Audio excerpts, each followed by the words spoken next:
next bit you need to understand is technique enhancers, if you like. Now, any technique that you do can be broken down into its constituent parts. And these little itty-bitty individual parts are what makes a technique work. If you've seen any boxing matches or anything like this, you've seen people really look like they're throwing a punch with everything they've got, it's hit, nothing's happened, and then other times you see a rather innocuous looking punch drop somebody. Or if you've done any hard sparring or fighting yourself, you'll know that quite often that's the case. The one that you threw that you didn't think had anything in it drops them. And the one that you throw with everything you got, or you think everything you got, you're struggling to make it work. What our job is to look at those ones where somebody throws something and it looks innocuous, but it drops the other person. People call it a freak occurrence. Well, our job is to look at this supposed freak occurrence, analyse exactly what happened, figure out what made up this freak occurrence, and then utilise all of those elements, all of those technique enhancers, if you like, into every single thing that we do, so that that freak occurrence becomes a regular occurrence.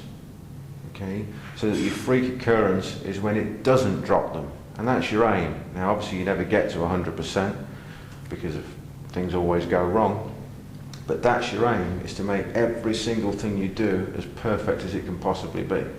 Otherwise, what's the point in doing anything? So we're going to look at these things in isolation, right? Just for Ian's safety. So everything's going to be in isolation.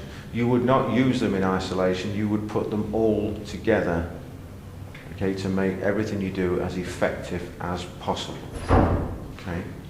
So, the first one we're going to look at, and there's many of them, I must stress that. We teach over 90 odd of these technique enhancers, but today you're only going to get a few. These are the handful of that work very quickly, very easily, and give a good effect anyway. Okay? The others are icing on the cake, so to speak. So we're going to give you the main things that really crack things open for you. First one, the easiest one to get, is to get what we call a heavy hand. Some of you may know what that means, some of you may not. So I want you to think for a moment, how much does your hand weigh? So if you pretend you don't know what a heavy hand is, how much does your hand weigh? Yeah, how much does your hand weigh? A couple of pounds. A couple of pounds, okay. So I want you to hit me on the arm with a couple of pounds. Go on. Go on. Go on. Okay, so a couple of pound hit on the arm just pisses you off basically. It doesn't do anything to you. So a couple of pound hit on the body won't do much to you. You probably take it. A couple of pound hit on the face. Yeah, it's going to hurt. You might not take it, but you probably will, especially when you're riled up. If I said to you my hand weighs 200 kilos, which is 440 odd pounds, that's a big difference. Yeah. So for you to train it, I'm going to do 2 pounds hit. Right. You get your training partner's arm, and you give it a 2 pound hit. And you, although it's annoying, it doesn't do anything to you, you just feel like smacking me up, basically. Okay, so that's the first thing. Then you say, okay, right, that was 2 pounds. Now if it weighs 20 pounds, it has a different effect. So what you're looking to do is to increase the heaviness in your own hand to such a point that when you, I'm not going to hit, that when you hit somebody, it's extremely heavy when it lands. So this just, so that heaviness goes into people all the time, just from little distances. So you imagine, I'm not going to do anything else, you imagine that with a great big whoop, and you put that heaviness into it. So all of a sudden your strikes have a different effect. So this heavy hand is what you've got to get first. Now, the easiest way I've found in teaching people a heavy hand, if you do it with me here, is you grab your own hand, pick it up, and let go. And it should just fall down. So when you pick it up, I'll hold it for you. Relax it totally. Relax it. I'm holding your arm up.